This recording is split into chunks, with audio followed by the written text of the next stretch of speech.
ఎన్నికల్లో కూటమి ప్రభుత్వం అనేక హామీలు ఇచ్చింది. వాటిలో ప్రధానమైంది విద్యార్థులకు సంబంధించిన ఫీజు రీయింబర్స్మెంట్, నిరుద్యోగులకు సంబంధించి నిరుద్యోగ భృతి, అదేవిధంగా 20 లక్షల ఉద్యోగాలు. ఇవన్నీ కూడా అబద్ధపు హామీలు ఇచ్చే అధికారంలోకి వచ్చిన కూటమి ప్రభుత్వం కనీసం బడ్జెట్లో వీటికి ₹1 కూడా కేటాయించలేదు. దీనికి సంబంధించి రాష్ట్ర వ్యాప్తంగా ఈ 3 వర్గాల ప్రజలు తీవ్ర ఆందోళన వ్యక్తం చేస్తున్నారు. దీనికి సంబంధించి మాజీ ఎంపీ మార్గాన్ భరత్ ఏమంటున్నారు చూద్దాం. చెప్పండి. చాలా హామీలు ఇచ్చారు, ముఖ్యంగా నిరుద్యోగ భృతి ఇచ్చేస్తామన్నారు, అదేవిధంగా 20 లక్షల ఉద్యోగాలు అన్నారు. వీటన్నిటికన్నా ప్రధానమైంది గడిచిన 20 ఏళ్ళుగా కొనసాగుతుంది ఫీజు రీయింబర్స్మెంట్. దాన్ని కూడా కొనసాగించే పరిస్థితి లేదు. ఎలా చూడొచ్చు అసలు ప్రభుత్వం? ఇప్పుడు చంద్రబాబు నాయుడు గారు ఆయనకి ఇది కొత్త ఏం కాదండి. ప్రజలను మోసం చేయడం అనేది కామన్ ప్రాక్టీస్ కింద అయిపోయింది. కాకపోతే ఒక్కటి ప్రజలు ఏమనుకున్నారంటే జగన్మోహన్ రెడ్డి గారు ఇన్ని పథకాలు ఇస్తున్నారు కదా, జగన్మోహన్ రెడ్డి గారిని చూసి పోటీ పడి చంద్రబాబు నాయుడు గారు కూడా ఇస్తారేమో అని చెప్పి మరి ప్రజలు కూడా వారు కూడా అనుకున్నారు. ఎందుకంటే మనుషులు అన్న వాళ్ళు ప్రతి ఒక్కళ్ళు కూడా ఆశాజీవులు, ఆశతో నిజంగా వస్తుందేమో అనుకుని చంద్రబాబు నాయుడు గారికి ఓట్లు వేశారు. ఓట్లు వేసినప్పుడు మరి యువతని ఇంత దారుణంగా మోసం చేశాడు. ఏమని అన్నాడండి, నాకున్న పరిచయాలు వేరు, నేను వేరు, నా లెక్క వేరు, నేను బిల్ గేట్స్నే తీసుకొచ్చాను, మరి ఈ రకమైన మాటలు చెప్పి నేను అడుగుతున్నా. దావోస్ వెళ్ళారు, దావోస్ వెళ్ళినప్పుడు ఒక్కటైనా ఎంఓయూ చేసుకున్నారా? ఏమైపోయింది మీ విజన్? ఏమైపోయింది 2020? ఏమైపోయింది? ఇప్పుడు కనీసం ఒక్కళ్ళు కాకపోయినా ఒకరితో అయినా కనీసం 10,000 కోట్లు 20,000 కోట్లు అయినా చేసుకోవాలి కదండి. ఇప్పుడు పక్కన తెలంగాణ రాష్ట్రం చేసుకున్నారు 1,79,000 కోట్లు, మహారాష్ట్ర రాష్ట్రం అయితే ఏకంగా 15,80,000 కోట్లు.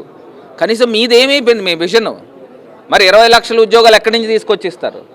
మరి గతంలో జగన్మోహన్ రెడ్డి గారు ఎంతోమందికి అవుట్సోర్సింగ్ అయితే కానివ్వండి, లేకపోతే సచివాలయం ఉద్యోగాలు అయితే కానివ్వండి, లేకపోతే వాలంటీర్స్ అయితే కానివ్వండి, లేకపోతే వివిధ కాలేజీలు తీసుకుని వచ్చారు, మెడికల్ కాలేజీలు. అసలు నేను చెప్పుకుంటూ వెళ్తే దాని లెక్క ఎక్కడికో వెళ్తుంది. కనీసం 20 లక్షల ఉద్యోగాల్లో మీరు ఎన్ని లక్షల ఉద్యోగాలు కల్పించగలుగుతారు? ఇది కాకుండా 3,000 రూపాయలు నిరుద్యోగ భృతి అన్నారు. ఎవరికి ఇస్తున్నారు? ఎంతమందికి ఇస్తున్నారు? బడ్జెట్లో ఎందుకు పెట్టలేదని అడుగుతున్నా. ఇంత దారుణమా? ఇప్పుడు బడ్జెట్లో పెట్టాలి కదండి. ఇప్పుడు నిరుద్యోగులు ఉన్నారు, నిరుద్యోగులు ఇన్ని లక్షల మంది ఉన్నారు, 3,000 చెప్పిన కనీసం ఇగో నిరుద్యోగ భృతికి ఇంతమందికి ఇస్తున్నాను అంటే 2వ సంవత్సరం కూడా మీరు నిరుద్యోగుల్ని అన్యాయం చేసి మోసం చేసిన కార్యక్రమం. ఇది కాకుండా తల్లికి వందనం అన్నారు. మీరు ఎలక్షన్ క్యాంపెయినింగ్ ఏం చేశారు? ప్రతి ఇంటింటికి కూడా వెళ్ళి నీకు 15,000, నీకు 15,000, నీకు 15,000, పిల్లలు ఎంతమంది కనబడితే అంతమందికి. తల్లులందరూ కూడా ఆనందించారు నిజంగా ఇస్తాడేమో అని.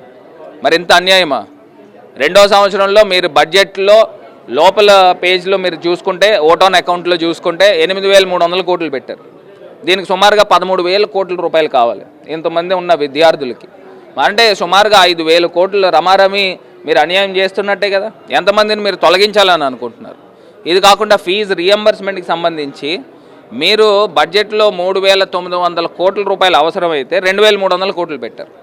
అంటే మీరు ఎంతమందికి మీరు ఎగనామం పెట్టే కార్యక్రమం చేస్తున్నారు? అంటే ఇంత అన్యాయంగా మరి చేస్తూ ఉంటే మరి వైఎస్ఆర్ కాంగ్రెస్ పార్టీ ప్రజల పక్షాన్ని నుంచుని ప్రత్యేకించి యువతని విద్యార్థుల్ని భాగస్వామ్యం చేసుకుని రేపు మహాయాత్ర జరగబోతూ ఉంది, విద్యార్థి పోరు జరగబోతూ ఉంది, యువత పోరు జరగబోతూ ఉంది. 12వ తారీఖున వేల సంఖ్యలో ప్రతి నియోజకవర్గంలో కూడా వచ్చి కలెక్టర్కి మేము వినతి పత్రం ఇచ్చే కార్యక్రమం చేపట్టబోతున్నాం.